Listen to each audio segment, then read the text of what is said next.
যে মানুষটাকে আজকে আপনি খুব বাজেভাবে ঠকিয়ে গেলেন, সেই মানুষটা ভবিষ্যৎ দিক বানাবে।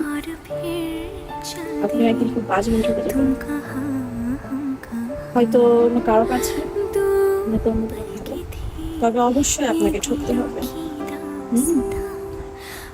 বাস্তবতা হচ্ছে, আপনার তার থেকে মুক্তি মিললেও তার রূপের যে হাই, তার থেকে আপনার মুক্তি মিলবে না কোনোদিন। ওকে বিনা কারণে অন্যায়ভাবে আঘাত করলে, কারোর সাথে বেইমানি করলে, প্রতারণা করলে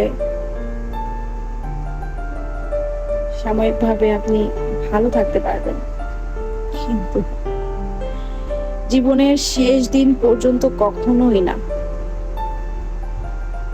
আর ওই পারে তো নাই। ধরেন বিশ্বাস ভাঙার প্রতিযোগিতায় যে জিতে গেছে, আপনি খুবই দক্ষতার সাথে তার বিশ্বাস ভেঙে গেছে। তার কষ্ট, তার সে তার প্রার্থনায় বসে চোখের জল ফেলছে।